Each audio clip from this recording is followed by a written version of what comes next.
রাস্তা দিয়া যায় আর জমিদারের পুত্রবধূও যায়। একজন সামনের থেকে আসতেছে, একজন সামনের দিকে যাইতেছে। দুইজনের ক্রসিং এর সময় ভিক্ষুকের গায়ের কাদা জমিদারের পুত্রবধূর গায়ে লেগে গেছে। সে দুনিয়া আন্ধার করে ফেলছে, স্বামীকে ডাইকা নিয়ে আসছে, বলছে এই ভিক্ষুক আমার কাপড় নষ্ট করে দিছে। সে শুধু ভিক্ষুক ছিল না, বৃদ্ধ ছিল। বৃদ্ধ ছিল না শুধু, জীর্ণ ছিল, শীর্ণ ছিল, শরীরে কাপড় ছিল না, ফাটা চিরা কাপড় ছিল, পায়ে জুতা ছিল না, পেটে ভাত ছিল না। জমিদারের পুত্র সইতে পারে নাই, যৌবনী শক্তি সয় তো সয় কি কইরা তার স্ত্রীর গায়ে ভিক্ষুকের কাদা, বস সমগ্র শক্তিকে হাতে জমা করা একত্র করা বৃদ্ধের গালে বসায় দিছে। বৃদ্ধ কিচ্ছু বলে নাই, শুধু উপরের দিকে তাকায় দুই তিনটা শব্দ উচ্চারণ করছেন। শব্দগুলা হলো ইয়া মাল্লা তারা হলো ওয়ুন, ও আল্লাহ চোখে দেখা যায় না, ও তারা কুল্লা শাই, তুই সব দেখিস। ফারা তারা মা বি, তুই কি দেখিস না আমার সাথে কি ঘটতেছে, এটা কি দেখিস না? বলতে দেরি যুবক, মরতে দেরি হয় না। জমিদার চলে আসছে, প্রতিশোধ নিবে। বৃদ্ধের একদিকে মুস্কি হাসি, একদিকে বলতেছে প্রেমের খেলা এমনই হয়। জিজ্ঞাসা করছে কিসের প্রেমের খেলা রে? বলছে ওর প্রেমিকার গায়ে আমার কাদা লাগছে, পায়ের কাদা লাগছে, ও সইতে পারে নাই। যৌবনী শক্তি দিয়ে আমার বৃদ্ধ গালে বসায় দিছে। আমাকেও একজন ভালোবাসে, সেও সইতে পারে না, সেও সইতে পারে না। ও তো থাপ্পড় দিয়া ক্ষান্ত, সে জান নিয়ে নিছে, জান। যারাই আমরা অস্তিত্ব লাভ করছি বা যাদেরই আমাদের বর্তমানে আমরা উপস্থিত বা অস্তিত্ব আছে, এবং অস্তিত্বের সাথে যত জিনিস সংযুক্ত আছে, অস্তিত্বের সাথে প্রত্যেক মানুষের কিছু না কিছু সংযুক্ত আছে। হায়াত আছে, আমার দেহটা আছে, আবার কমবেশি মালও সবার আছে। এরকম শত সম্পর্ক আছে। যা কিছু আল্লাহ আমাদেরকে দিয়েছেন, সর্বকিছুর উদ্দেশ্য হল যে প্রত্যেকে যেন আল্লাহকে রাজি করে। আমার কথা কিন্তু এরকমই হবে। সুর আমার কাছে নাই, কোত্থেকে দিব আপনাকে? কথা কাটা কাটাই হবে। আস্তে আস্তে ভলিউম বাড়বে। মাইকের ভলিউম বাড়লেই তো হলো না, আমারও তো ভলিউম বাড়তে হবে। আপনি মাইকের ভলিউম বাড়ায় দিলেন, আমার ভলিউম বাড়লো না, তাহলে তো আর আওয়াজ বাহির হবে না, ঠিক না? আর আমার ভলিউম যখন বাড়বে, তখন মাইকের ভলিউম কম থাকলেও আওয়াজটা শোনা যাবে। এই জন্য একটু অপেক্ষা করেন। কেননা এমন না যে আমরা আসছি আমাদের চির দুশ্মন, উনি বাহিরে ঘুরতে গেছে, এমন না। উনিও কিন্তু আমাদের সাথেই আসছে। কেননা উনি জানে যে যতটুকুই মজমা, আওয়াজ যতটুকুই যায়, কারো দিলে যদি কথাগুলা লেগে গেল, আর সে যদি কালকে সকাল থেকে আমাকে বিদায় দিল, তাহলে ক্ষতি তার বিরাট বড় হয়ে যাবে।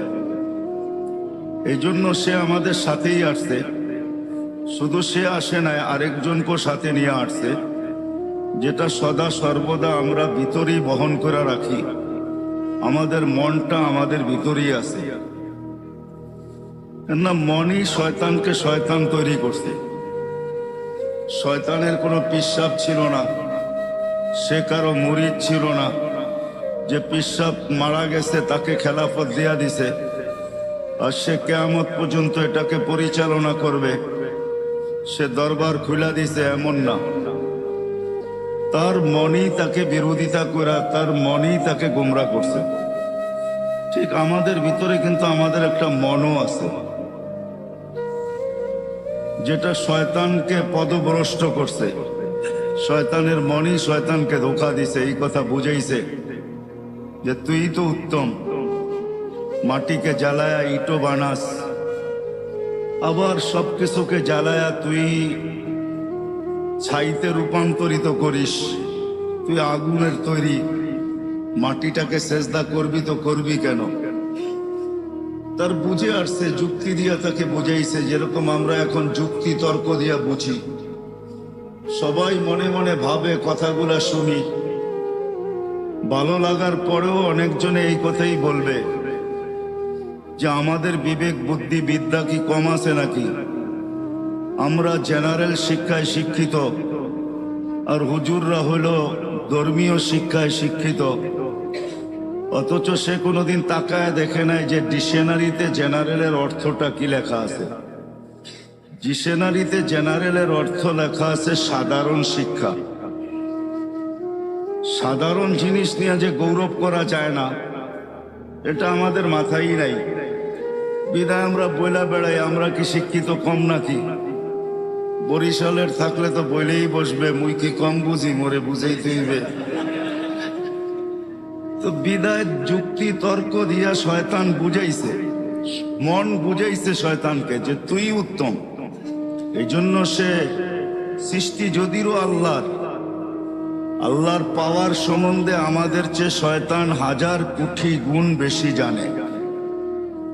কেন সে দীর্ঘ একটা সময় আরশের নিচে ছিল, 30,000 বৎসর টানা আরশের নিচে ছিল। সে শুধু আরশের তওয়াফ করছে, বিদায় তার অভিজ্ঞতা জ্ঞান অনেক বেশি। কিন্তু সে মনের কাছে মার খেয়ে গেছে, বিদায় ওই শয়তানও আমাদের সাথে আসছে। মন তো আছেই আছে। এই জন্য আল্লাহ রসুল কোন পর্বে বলছিলেন যে তুমি যদি মনের উপরে 1 পা দিতে পারো, তাইলে আরেক পা তোমার আমি জান্নাতে দেওয়ায় দিব। যদি মনের উপরে 1 পা দিতে পারো, তাহলে আরেক পা তোমার জান্নাতে হবে। কিন্তু এটা পারাটা বড় কঠিন, পারাটা বড় কঠিন, এত সহজ না। এই জন্যই হাদিসে শব্দ আছে, আলা ইন্না নারা সাহালুন, জাহান্নামে যাওয়া অনেক সহজ, জান্নাতে যাওয়া এত সহজ না। আলা ইন্নাল জান্নাতা হাসানুন বিরবওয়া, জান্নাত বড় উঁচা, বড় চূড়ায় চড়তে হবে, চড়তে চড়তে চূড়ায় পৌঁছতে হবে, তারপরে জান্নাত মিলবে।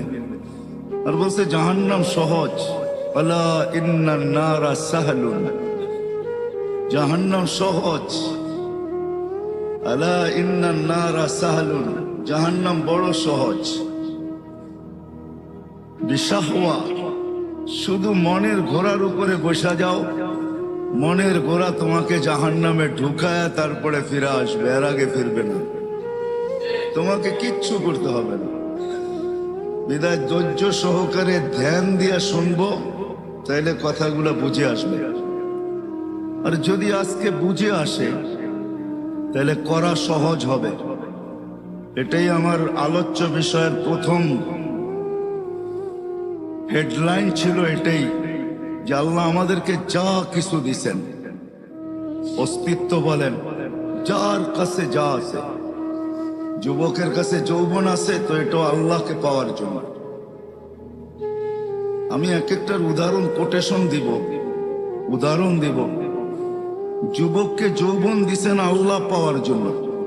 যদি আল্লাহ পাওয়ার জন্য যৌবন না দিতেন, তাহলে আল্লাহ এতগুলা পুরস্কার কোনোদিন ঘোষণা করতেন না।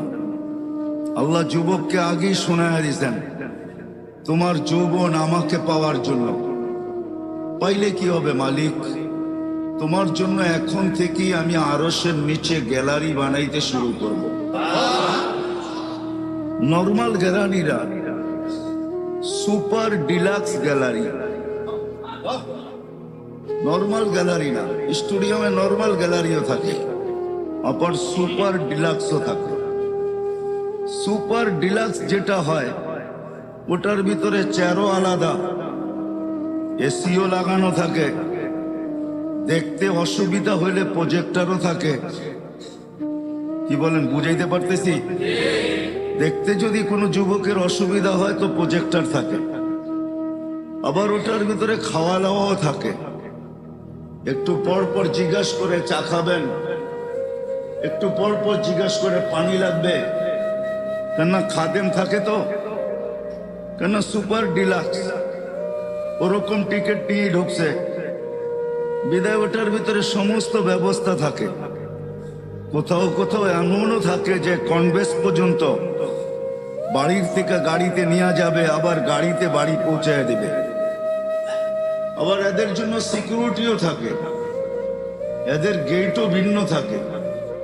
এরা সাধারণ গেট দিয়ে ঢোকে না, এদের জন্য গেটই ভিন্ন। সব কিছুর ভিতরে পার্থক্যতা থাকে। তো যুবককে যে যৌবন দিছেন, এটা আল্লাহকে পাওয়ার জন্য দিছেন।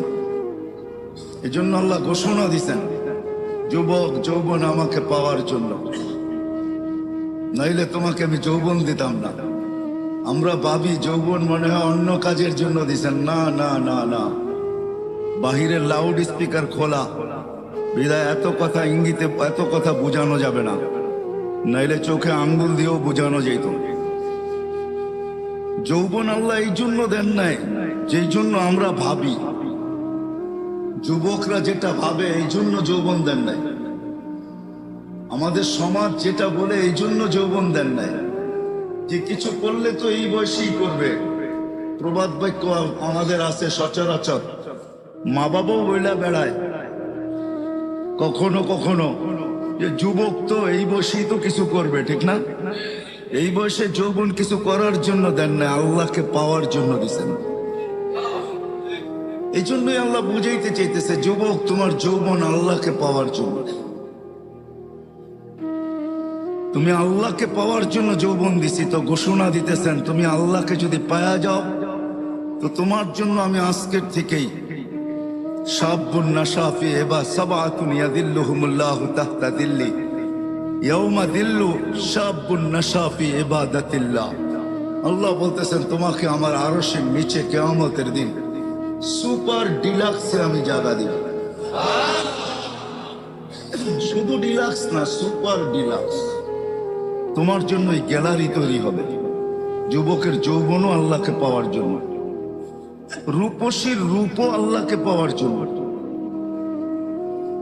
বলতে বলতে যদি বলা যায় তাহলে দারিদ্রের দারিদ্রতাও আল্লাহকে পাওয়ার জন্য। কেননা গরিবের ঘরের দুয়ারে জান্নাত লুটুপুটু খায়, গড়াগড়ি খাইতে থাকে। এই জন্য আল্লাহ রসুল বুঝাইছেন গরিব, বলছে হ্যাঁ গরিব, বলে কোনো চিন্তা নাই, আমিনু আলা রব্বিকুম সাল্লু খামসাকুম সুমু শাহরাকুম মুতু ওয়াদখুলু জান্নাত রব্বিকুম। ঈমানটা বানাও, নামাজটা ঠিক করো, রোজাটা রাখো, মরতে দেরি, জান্নাতে যেতে দেরি হবে না। তারপরে পুরস্কার দিছেন। কেমন পুরস্কার? দুনিয়ার আধিপত্য হাজারো মানুষের হাতে, হাজারো শ্রেণীর হাতে। শ্রেণী বলা যায়, মানুষ না, হাজারো শ্রেণীর হাতে দুনিয়ার আধিপত্য। বাড়িওয়ালার ভাবি ভিন্ন, ঠিক না? কি বলেন? হ্যাঁ, যদিও খুদলে নিচে এখনো পানি পাওয়া যাবে কামরাঙ্গীর চরে। রাগ হয় না, কিন্তু বুঝানোর জন্য বলতেছি, পায়ে হাত রাখি। কেননা 30 হাত গভীর ছিল, এখানে 40 হাত গভীর ছিল। কামরাঙ্গীর চর যখন পড়তাম তো বর্ষার যুগে তো এই পুরাটা চরই আমাদের চোখের সামনে ভাসত। আজকের কথা বলতেছি না, সেই 86-র কথা বলতেছি। তো পুরাটা চরই তো চোখের সামনে ভাসত, ভাসমান। তো বাড়িওয়ালার ভাবি ভিন্ন। তো হাজারো শ্রেণীর হাতে এখন দুনিয়ার আধিপত্য, ঠিক না? মার্কেটওয়ালা হলে তো কোনো কথাই নেই, ঠিক না? আমি আপনাদের এখানের একজন লোককে চিনি যে এখানের মার্কেটের মালিক। আপনাদের এখানে হবে না হয় কালীগঞ্জ হবে, মনে হয় এইখানেই হবে, কামরাঙ্গীর চরেই। উনি আমেরিকাতে থাকে, এইখান থেকে টাকা যায়, ওইখানে বসে আরামে থাকেন, কিচ্ছু করেন না। জিজ্ঞাসা করলাম কিছু করেন না, কিভাবে চলেন? তো হুজুর চিন্তা করেন না, আমার মার্কেটের দোকান আছে তো 50-60টা দোকান আছে, যা বাড়া আসে ওটা দিয়ে আমার চলে যায়। তো যেটা বুঝাইতেছিলাম, হাজারো শ্রেণীর হাতে দুনিয়ার আধিপত্য। আমি বিভক্ত দেখাইতেছি না, কিয়ামতের দিন আধিপত্য হবে গরিবের হাতে। কিয়ামতের মাঠের সর্দার গরিব, কিয়ামতের মাঠের আধিপত্যওয়ালা গরিব। কিয়ামতের মাঠের রংবাজ গরিব, যত শব্দ দুনিয়াতে আছে আধিপত্যের জন্য সব ওর লোকে ফিট করতে পারেন। এই জন্যই হাদিসে আছে কিয়ামতের দিন ফেরেশতা আসবে ওর কাছে হিসাব দিতে, চলো তো ফেরেশতাকে ও চোখ দেখায় দিবে, ফেরেশতার চোখে আঙ্গুল ঢুকায় দিবে আর বলবে আইয়ু হিসাবিল্লানা, আমাদের কিসের হিসাব, পাগলি এখান থেকে, আমাদের কিসের হিসাব? তো তর্ক বিতর্ক আল্লাহ দেখবে, জানবে। আল্লাহ জিজ্ঞাসা করবে তর্ক বিতর্ক কিসের? কয় গরিব হিসাব দিতে রাজি না। আল্লাহ বলবে শান্ত ভাষায় জিজ্ঞাসা করো, ভদ্র ভাষায়, কেন দিবে না? তো গরিবের কাছে ওই দিনও লজিক থাকবে, যুক্তি থাকবে। বলবে মা আতান আল্লাহু মালা, দুনিয়াতে মাল দেয় নাই, কিসের হিসাব? মালই তো দেয় নাই। সকালে আনছি বিকালে শেষ, বিকালে আনছি সকালে শেষ। নুন আনতে পান্তা শেষ, পান্তা আনতে নুন শেষ। 1 তারিখে পাইছি, 20-25 তারিখে শেষ। মালই নেই, কি হিসাব?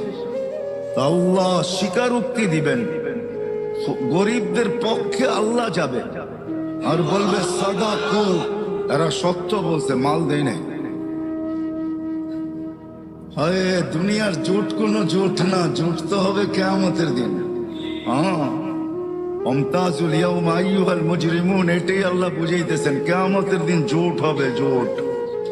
ওমতাজুল ইয়াউমা আইয়ুহাল মুজরিমুন, ওই দিন জোট হবে, জোট। জোট বোঝেন? ঐক্য, জোট। ওই দিন হবে জোট, গরিবরা জোটবদ্ধ হবে, স্লোগান দিবে, বলবে আল্লাহ যখন বলবে সত্য বলছে, তখন বলবে আইয়ু হিসাবিল্লানা মা আতানা আল্লাহু মালা লিমাযা তুহাসসিরুন ওয়া তুতাআখারুন, কেন তোমরা আমাদেরকে ঘিরা রাখছো আর আমাদেরকে দেরি বা কেন করাইতেছ? মাল তো দেয় নাই আল্লাহ, আল্লাহ তো বললো সত্য, মাল দেয় নাই, তো কেন আমাদেরকে বাধা দিয়ে রাখছো? স্লোগান এটা চলবে। তো আল্লাহ বলবে আল্লাহ মাল নাকি দেন নাই? ফেরেশতারা বলবে মাল নাকি দেখ না? আল্লাহ বলবে সত্য। বলবে কি করব? তো আল্লাহ বলবে গাত্তুহুম আস্তুরুহুম, তাড়াতাড়ি এদেরকে লুকাও আর ঢাকো, কেননা এদেরকে সামনে যা শোনাবো, দুনিয়াতে এদের উপরে যারা দয়া করছে একজনকে জান্নাতে যেতে দিবে না। কেননা কিয়ামত বদলার দিন, যে যার সাথে যা করছে তার বদলা তাকে পাইতেই হবে। ইনকানা খায়রা ফাখায়রা, যদি ভালো করে থাকে তো ভালোর বদলা পাবে, সেই ভালো যদি 1 গ্লাস পানিও হয় এটারও বদলা সে পাবে। এই জন্য হাদিসে আছে 1 গ্লাস পানির বিনিময়ে জান্নাতে যাবে, 1 গ্লাস পানি। যে দোকানদাররা দোকানের সামনে ফ্রি পানি রেখা দেয়, হয় গরমের দিন রিক্সার থেকে নামছে, পিপাসা লাগছে, তো দোকানের সামনে ঝাড় রেখা দিছে পানির, ওইখান থেকে 1 গ্লাস পান করে বাড়ির দিকে হাঁটা শুরু করছে। সে রাখছেই পথিক খাবে, ওই 1 গ্লাস পানির বিনিময়ে সে জান্নাতে যাবে। কেননা চিত্র যদিও পানকারী ধারণ করে নাই, বা চিত্র যদিও যে পান করাইছে সেও ধারণ করে নাই। চিত্র বোঝেন? আরে বোঝেন না কি চিত্র? চিত্র কি? ছবি তুলে রাখে নাই সে, যদিও তার দোকানের ক্যামেরা স্ন্যাপ নিছে, ছবি কালেক্ট করছে, কিন্তু এটা বেশি দিন ছিল না। হয়তো যতদিন এটার ভিতরে সিস্টেম আছে, 15 দিন, 1 সপ্তাহ, 1 মাস, 1.5 মাস, হয়তো এতদিন পরে নিজে নিজে ডিলেট হয়ে গেছে, কিন্তু আল্লাহ এই চিত্রকে ধরে রাখছেন। কিয়ামতের দিন যে পান করছে সে যদি জান্নাতে যায়, আর যে পান করাইছে সে যদি না যায়, তো আল্লাহ ওই যে যাবে না, যে পান করাইছে তার সামনে চিত্র তুলে ধরবে আর তাকে দেখায় দিবে, ওই যে যায় বদলা নিলে নিতে পারো। তো হাদিসে আছে সে যে গতি রোধ করবে, গতিটাকে রোধ করবে আর বলবে 1 গ্লাস পানি আমার দোকানের সামনের থেকে তুমি কখনো পান করছিলা, বিনিময় দিতে হবে। ওই দিন নেই নাই বটে, কিন্তু আজকে প্রয়োজন বিদায় আজকে নিতে বাধ্য।